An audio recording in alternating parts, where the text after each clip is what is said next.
Okay, all right, so now we're recording again. Okay, so now in this next part of the lecture, we'll talk about the basic concepts behind meta-heuristics. Let me start sharing. All right. Okay, so let's see. Just to make sure. All right. Oh, let's keep. Okay, can everyone see the slides? Yes. Okay, all right. So some basic concepts behind meta-heuristics. We already talked about what meta-heuristics are. So we're looking at some kind of general, let's say, templates of algorithms that can be tuned and then defined based on the specific problem, but they do provide us with some kind of a general approach or template to solving various types of problems. What I wanted to say is that when we look at when to use meta heuristics and heuristics in general, and we talked a little bit about that already previously. In general, we don't use meta heuristics to solve problems where we have efficient exact algorithms. For example, problems that are in the P complexity class, where we have polynomial time algorithms. So if we can find an exact algorithm which gives us an acceptable search time for a certain target instance, then meta-heuristics are useless in that sense. However, if we are very constrained in terms of time and we have a very large instance, in that case, it may make sense to use meta-heuristics to find a solution more quickly. But in general, we don't need meta-heuristics for solving, for example, a minimum spanning tree or shortest path, because, as I said, we have polynomial time exact algorithms. But again, for certain large polynomial problems or specific instances, we may need to use heuristics, especially if we have some real-time constraints in terms of the search time. Another thing that I wanted to point out is that just because a problem is NP complete or NP hard doesn't necessarily imply that a certain instance, or maybe a group of instances, is very complex to solve. Simply given us the structure of a certain instance, even if it's large, maybe it is simple to solve. So again, it's always important to consider the actual structure of the instance that you're trying to solve when considering which types of algorithms to apply. Okay. So what we're going to talk about now, and we'll continue with this next week, some general classifications with respect to meta-heuristics and the main design concepts, which are how to represent a given solution and how to specify this evaluation function or function, we can refer to this as a fitness function, that will drive this search. So that will drive the direction of our search towards better solutions. So when we look again at this picture, which we've seen now multiple times, we said, okay, we can split between improvement hybrid methods, and oftentimes we use some kind of hybrid methods, and simple improvement meta-heuristics, which improve. So we start with some kind of a solution as opposed to greedy algorithms where we talked about constructive heuristics. Here we're looking at improvement heuristics where we have, as I already mentioned, we have a certain either one solution or multiple solutions, a population of solutions, which we then try to improve going from one iteration to another. Let me just go to here. Okay, I just wanted to show you that when we talk about improvement meta-heuristics, we oftentimes classify them as single solution based and population based. So single solution obviously are based on, we have a single solution in each iteration we try to improve the solution. Examples of single solution based meta-heuristics are variations of local search, taboo search, simulated annealing. Grasp is also an example. This is again a hybrid approach, or those that are population based. So again, where we have a certain population of solutions, which then we can improve over different iterations or generations or so on. So evolutionary algorithms, ant colony optimization, particle swarm optimization, these are examples of population based meta-heuristics. Okay. So as I said, this I've already said, we're generally referring to improvement heuristics. We start from a potential solution and iteratively try to improve it. one question is always this terminating criteria. So when do we stop? Either we run for a desired number of iterations, generations. Some other examples are run your algorithm until, for example, for a certain number of iterations, you have not managed to find a better solution, or if you're constrained in terms of time, that's another. So there are different stopping criteria. There is, like we said, in general, there's no guarantee of optimality. So in general, we don't know how far we are from an optimal solution. When we're looking at, for example, these combinatorial optimization problems, unless you have a proven optimal solution already to a given instance, you don't know or can't prove how far you are from the optimal solution. Meta-heuristics have increased greatly in popularity in the last 20 plus years with applications in very, very many domains, telecommunications, robotics, automobile industry, various branches of machine learning, data mining, transport, logistics, so on, electronics. There are very, very many applications or application areas where meta-heuristics and variations of the different meta-heuristics are used. As I said, in this course, we're a bit limited in terms of time, so we can't go into a lot of details with respect to variations, but we will try to go through some of these, let's say, most commonly used meta-heuristics. Okay. When we look at designing meta-heuristics, we're always looking at two contradictory criteria. First of all, diversification, also referred to as exploration. So we have our search space.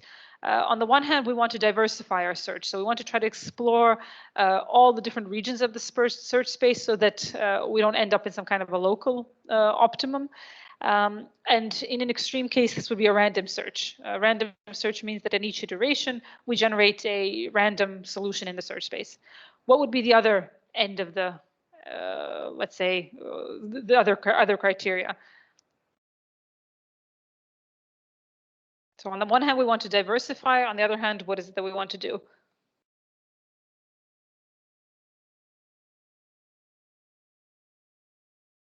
Anyone? Okay. So we want to try to intensify or exploit, and this is referred to as exploitation or intensification of the best found solutions. So the idea is that if we have promising regions of the search space where we seem to have, or we have good solutions already, good solutions may indicate promising regions. Here we might want to intensify our search. So by intensifying, we explore these regions more thoroughly. On the other hand, when we talk about diversification, we look to visit these unexplored regions, right? So if, let me just go over here. This pen is not working again. Oh, sorry. No, okay. Forget it. I wanted to draw a picture, but okay. As I said, the idea is that we have two of these contradictory criteria, and this is something that we need to take into account when we design an algorithm such that we cover both intensification and diversification. We said that in the context of diversification, this random search is the extreme case. On the other hand, when we talk about intensification or exploitation, the other extreme case would be a basic local search algorithm or some kind of a hill climbing algorithm where at each iteration we select the best neighboring solution with respect to the current solution. So in that case, we are intensifying the search in that neighborhood area. So again, this is these are the two different ends of this what we're trying to, or the two different criteria. Okay, when we look at the different some classifications, just very briefly, one type of classification is that we have a whole set of algorithms which are inspired by nature or natural processes ranging from biology to swarm intelligence, evolutionary algorithms to physics. So simulated annealing is also something that's nature inspired. To those that are non-nature inspired, again, GRASP is greedy randomized adaptive search, combines both greedy algorithms and random search. Sorry, and local search. Okay, so many meta-heuristics are inspired by natural processes, and this is interesting, where really over the years a lot of these processes that we have that we see around us can be actually imitated or used, inspire various types of algorithms. Okay. On the other hand, we have those that use some kind of a memory and those that are memoryless. When we say usage of memory, we use some kind of a memory that contains information extracted during the search. And we'll see that taboo search is an example of such a meta-heuristic. It uses something that we'll see both short-term and long-term memory to keep track of solutions that have already been visited. On the other hand, memory-less algorithms don't extract information during the search. They just simply keep going, and they don't maintain some kind of a notion of memory during the search. Stochastic versus deterministic. So here, in case of stochastic algorithms, such as simulated annealing, evolutionary algorithms, GRASP, we have some kind of random rules which are applied during the search. And in this case, a different final solution may be obtained from the same initial solution. Whereas when we talk about deterministic algorithms, we're solving an optimization problem by making some kind of deterministic decisions, and in which case, when we look at the same initial solution, it will always lead us to the same final solution. So again, you'll see examples that local search and taboo search are examples of such algorithms. We already mentioned, so population-based versus single solution-based. Whereas on the one hand, we're looking at evolving a whole population, and population-based meta-heuristics are generally more exploration-oriented. So when we look at those two criteria, exploration and exploitation, when we have population-based meta-heuristics, we manage to diversify the search we allow for a better diversification of the whole search space. In single solution-based meta-heuristics are more exploitation-oriented, where we intensify the search in local regions. Again, you can of course use different approaches and combine in the context of single solution heuristics to initiate some kind of diversified approach. And we'll again talk about that also later on. So the main design concepts are, first of all, the representation of potential solutions on the one hand, and on the other hand, the definition of the actual fitness function or the evaluation function, which is guiding the search. So when we talk about, again, the representation is the way that we're going to encode each solution. And this is important because this is going to be the basis of how our search algorithm, our search operators, and how we're going to be able to manipulate each solution to find new solutions. That's highly dependent on the actual representation. Also, the representation is going to dictate the size of the search space, and we'll see an example in a moment of how different representations can highly impact the size of the search space. We have the objective, which is telling us the purpose to be fulfilled, and this evaluation or fitness function, where we return a specific value that indicates the quality of any particular solution given its representation, or at least allows us to compare two alternative solutions. So we need, once we have a solution, we have another solution, we have to be able to compare them, see which one is better in order to guide the search further on.